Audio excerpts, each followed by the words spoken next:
बहुत सारे JEE aspirants जो हैं, जो 25 में एग्जाम देने वाले हैं, उनको एक बहुत बड़ी परेशानी हो रही है। वो परेशानी क्या है? वो बहुत बड़ी परेशानी ये है कि वो रजिस्ट्रेशन नहीं कर पा रहे हैं। वो जो एप्लीकेशन फॉर्म है उसको फिल नहीं कर पा रहे हैं। आखिर एप्लीकेशन फॉर्म फिल नहीं करने का सबसे बड़ा वजह क्या है? तो सबसे बड़ी वजह जो है, इस बार जो है बहुत सारे एनटीए ने चेंजिंग लाई है। तो चेंजिंग लाई है, एप्लीकेशन फॉर्म में भी चेंजिंग लाई है, और इसलिए लाई है क्योंकि वो अपनी सिक्योरिटी को जो है वो बढ़ानी चाह रही है। और बढ़ाने का ये मतलब है कि आपसे जो सर्टिफिकेट इश्यूज पूछी जा रही है, जो आपके आधार कार्ड है, आपके सर्टिफिकेट है, उसको प्रॉपर मैच करने की कोशिश की जा रही है। ऐसा क्यों किया जा रहा है? क्योंकि बहुत सारे बच्चे क्या करते हैं कि सेम एप्लीकेशन फॉर्म उनका होता है, उसके जगह पे किसी और को वो बैठा देते हैं, उनकी फोटोज किसी और के लगा देते हैं। उसके बाद सर्टिफिकेट पे नाम कुछ और होता है, आधार कार्ड पे नाम कुछ और होता है। तो ऐसे में जो है धांधली को रोकने के लिए जो सिक्योरिटी है वो काफी ज्यादा हाई की है एनटीए ने, और जिसके कारण बहुत सारे बच्चों को ऐसी परेशानी का सामना करना पड़ रहा है। बहुत सारे बच्चे अभी एप्लीकेशन फॉर्म फिलअप नहीं कर पा रहे हैं। आपको मैं बताता हूं कि देखिए एक्चुअली में हुआ क्या है।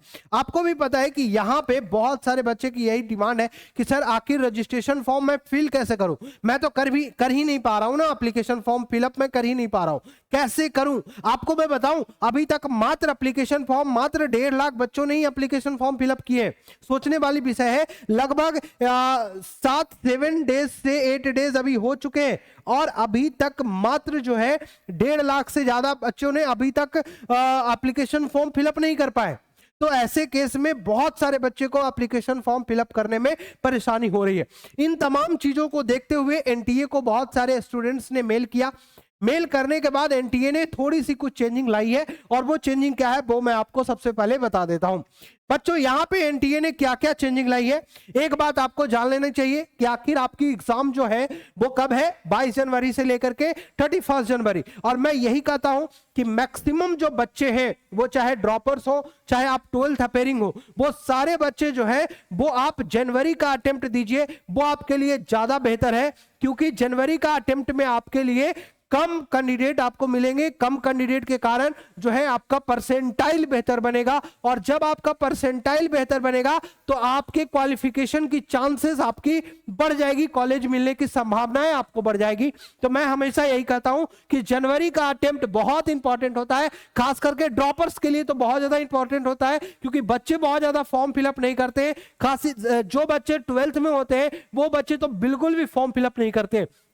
ऐसे कंडीशंस में मेरा यही मानना है कि नहीं, मैक्सिमम जो भी बच्चे हैं जिनको लगता है कि जेईई में यार रिजल्ट देने चाहिए, मुझे कॉलेज मिलनी चाहिए, वो बच्चे जनवरी का अटेम्प्ट बिल्कुल भी देंगे, बिल्कुल देंगे। ठीक है, तो अब मैं एक चीज और बता देता हूं कि प्रिपरेशन कैसे करें। एमसीएम पटना ऐप डाउनलोड कर लीजिए आप पूरे तरीके से। एमसीएम पटना ऐप पे आपको हर वो चीजें, हर वो आपको कोर्सेस आपको अवेलेबल हो जाएंगे। अधिक जानकारी के लिए अगर आप मेरे से बात करना चाहते हैं बच्चों, आपको लगता है कि सर से बात करनी है, सर से गाइडेंस लेनी है, तो आप हमें कॉल कर सकते हैं इस नंबर पे। हम आपसे तुरंत बात करेंगे, हम आपको पूरी बातें जानकारी देंगे। और अगर आपको एप्लीकेशन फॉर्म फिलअप करने में भी परेशानी आ रही है, वो भी हम आपको सॉर्ट आउट करके बताएंगे। अब यहां पे एक चीज और समझने योग्य बातें हैं कि आखिर एनटीए ने क्या नई चीजें लाई है। देखिए, मैं आपको एक चीज बता देता हूं, सबसे बड़ी जो प्रॉब्लम आ रही है बच्चों को सर्टिफिकेट को लेकर के। ठीक है, सर्टिफिकेट को लेकर के, सब सर्टिफिकेट को लेकर के क्या प्रॉब्लम आ रही है?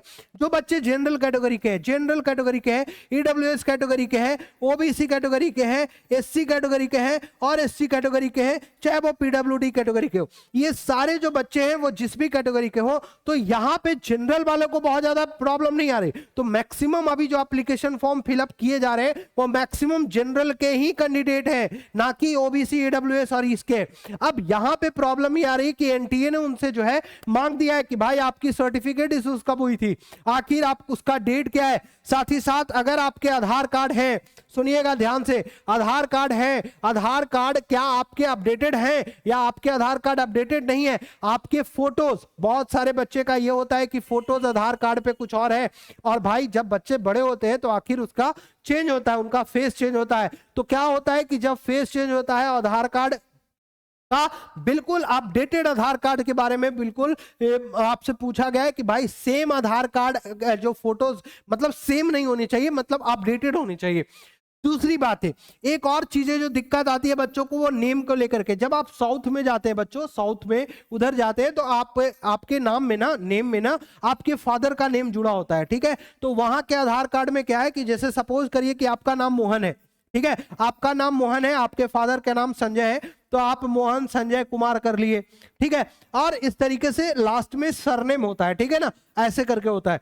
तो यहां पे क्या है, और क्लास 10th में उनका नाम क्या है, क्लास 10th में उनका नाम मोहन कुमार है, लेकिन आधार कार्ड पे उनका नाम हो गया मोहन संजय कुमार। अब ये जो मिसमैच हो रहा है, ये जो मिसमैच हो रहा है नाम को लेकर के, यहां पे एनटीए ने वहां पे भी क्लियरिफिकेशंस दिया है कि भाई अगर आपके नाम डिफरेंट है, आधार कार्ड पे नाम आपका डिफरेंट है, ओरिजिनल नाम जो है क्लास 10th के मार्कशीट पे जो आपका नाम है, ठीक है, वही नाम आपके आधार कार्ड में होने चाहिए। तो आपके पास समय है कि आप अपनी आधार कार्ड में जो है चेंजिंग ले आइए, और आप अपना फोटोज, आप अपना नाम में अगर करेक्शन है तो वो बिल्कुल आप चेंज करवा लीजिए, जो कि हम आपके क्लास 10th के जो नाम है उसके ऊपर हम वैलिड करने वाले हैं, ठीक है।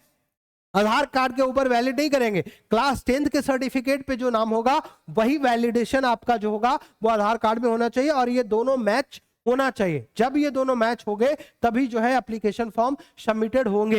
अब बहुत सारे बच्चे को लगता है कि सर इसमें टाइम लगने वाला है, नहीं यार बहुत ज्यादा टाइम नहीं लगता है। आप अपने निजी जो आधार कार्ड का सेंटर है वहां पे जाइए, जहां से आप सुधार कर सकते हैं, अपने आधार कार्ड का नेम सुधार कर सकते हैं, आप अपने जो भी जहां भी दिक्कत आ रही है, डेट ऑफ बर्थ में दिक्कत आ रही है वहां सुधार कर सकते हैं।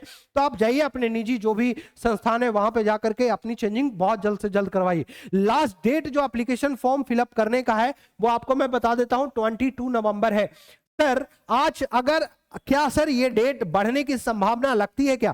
अगर बच्चों डेट एप्लीकेशन जो है वो ज्यादा से ज्यादा अगर फिलअप नहीं होती है तो मुझे लगता है कि मैक्सिमम कंडीशंस है कि ये डेट और भी एक्सटेंड हो सकते हैं। 22 नवंबर से बढ़कर के जो भी डेट होगा वो आपको और भी दिया जाएगा, लेकिन आप लोग जल्द से जल्द जो है ये प्रॉब्लम का सॉल्यूशन कर लीजिए। बाकी अगर आपको कोई भी परेशानी हो रही हो, कोई भी दिक्कत हो रही हो, आप हमारे इस नंबर पे हमसे संपर्क कर सकते हैं, हमसे बात कर सकते हैं, हमें मैसेज कर सकते हैं। हम आपके लिए पूरे तरीके से तैयार हैं, हम आपको पूरी सुविधा आपको देने के लिए तैयार है। बाकी हमारे ऐप का लिंक जो है हमारे डिस्क्रिप्शन में दिया हुआ है। आप हमारे टेलीग्राम चैनल को ज्वाइन कर सकते हैं, जो कि हमने डिस्क्रिप्शन में दे रखा है, जहां पे आपको JEE 25 से रिलेटेड क्वेश्चन आपको दिए जाते हैं। आपकी प्रिपरेशन के लिए तमाम बहुत सारे क्वेश्चंस आपको अवेलेबल होंगे वहां पे। तो बिल्कुल जुड़ना नहीं भूलिए।